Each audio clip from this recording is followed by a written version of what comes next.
London is a city full of cats.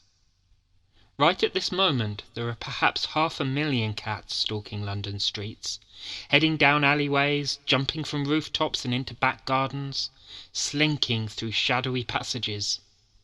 Perhaps you've got a cat at home, but there is one cat, one very unusual cat, rather special, who has a story that I want to share with you.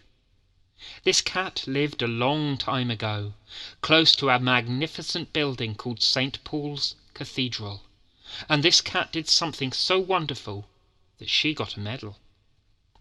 Now, most of our story takes place during something you may have heard of, a dark and dangerous time called the Second World War, when St. Paul's Cathedral and the streets and city surrounding it were under attack. But it begins before the war. London was a city of parties, full of dancing and lights, restaurants and concert halls. People would get dressed up for dinner in their finest clothes before going to eat and dance the night away. And yet, slinking through the back streets, through the fog and the mist, there was someone who didn't belong. A stray. A cat. A cat that had no home, making her way through the streets of London, surviving on fish scraps thrown out from the restaurant kitchens. But the fortunes of this cat were about to change. One day she made her way down to the river, searching for fish, but the water was cold and the air was damp. And then her attention was caught by a huge building with a big dome and some glowing lights. St. Paul's Cathedral. Now at this time, right behind the cathedral building, there was a church. It had a very long name. It was called the Church of St. Augustine and St. Faith. Shall we say that together? The Church of St. Augustine and St. Faith. A man who worked at the church found the cat sitting in a corner where it had crept for warmth and shelter. He put the cat outside and returned to his work, but an hour later the cat was back. Try as he might, he couldn't get the cat to leave. Next day the cat appeared upstairs in the rectory.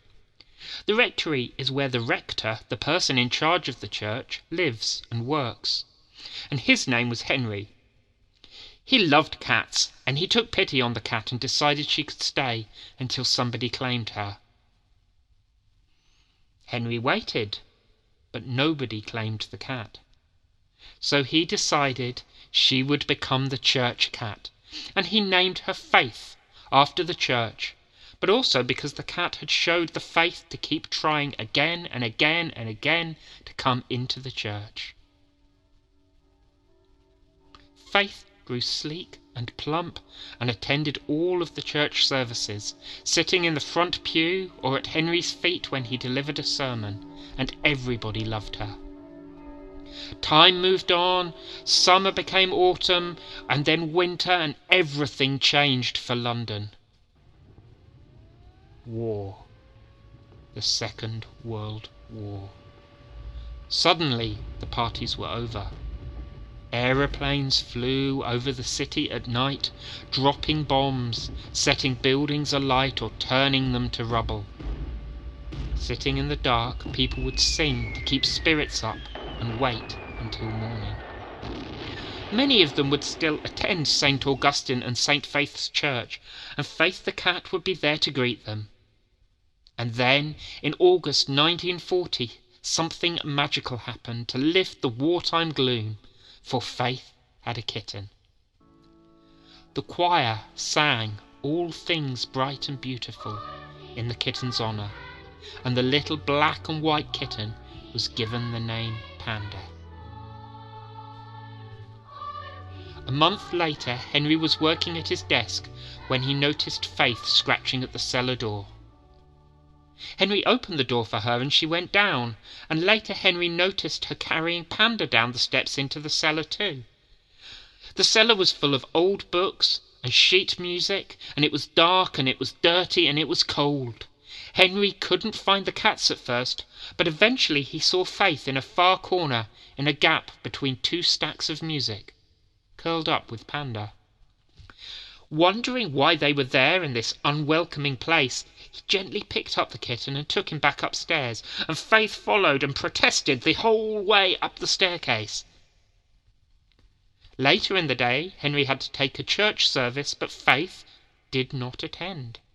Sure enough, she had returned with Panda to her hideout in the cellar.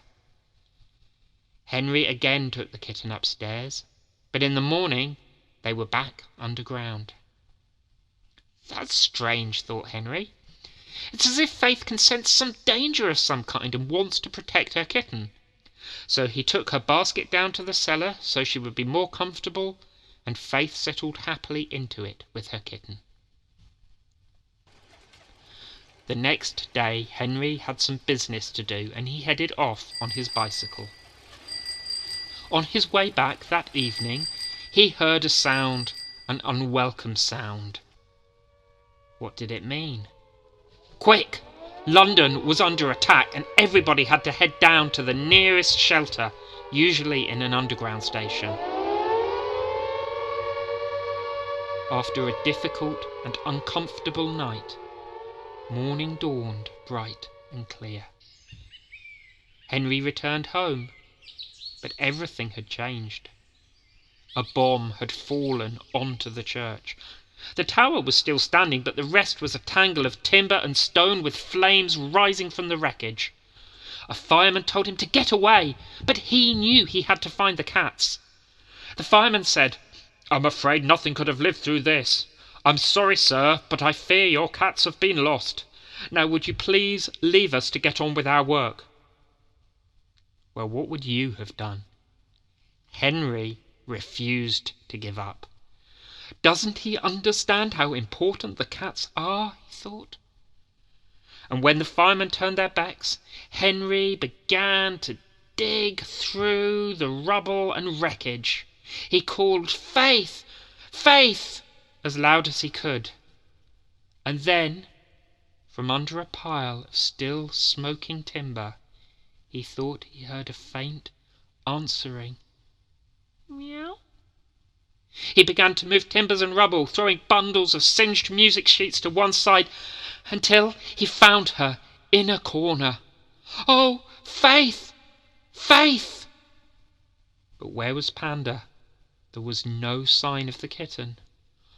"Oh, Faith, I'm so sorry about Panda." But then he saw a patch of black and white. Faith had curled herself around Panda to protect her kitten in the cellar, and both cats were unharmed. Henry lifted the cats as quickly as he could, and he made it to safety just as the burning building collapsed. Time passed, and eventually the bombs stopped falling. Henry had Faith's photograph taken and hung on a wall beside a special sign, saying how she was the bravest cat who had survived a night of horrors beyond imagination, protecting her kitten until help arrived, and thanking God for saving their lives. Faith's story was soon talked about by everyone. It was heard by Maria Dickin, a woman who had set up a charity to look after sick and injured animals.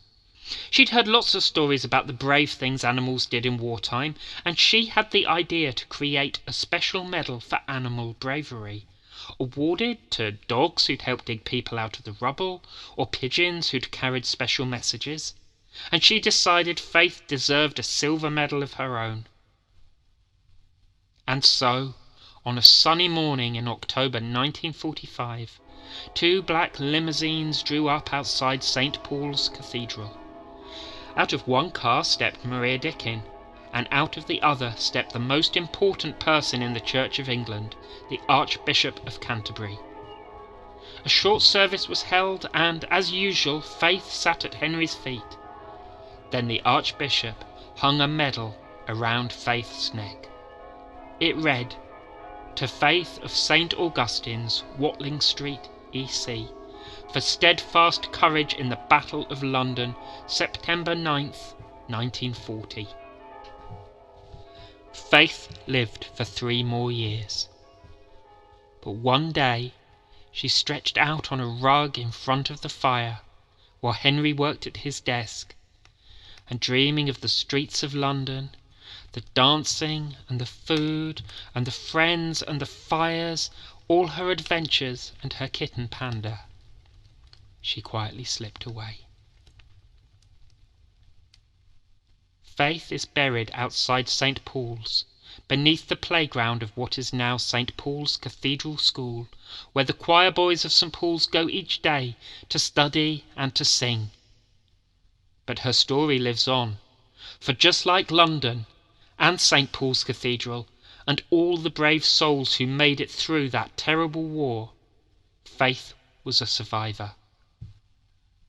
And sometimes, when the school children are out playing in their lunch break, kicking a football around or running and laughing, maybe they hear a cat purring happily.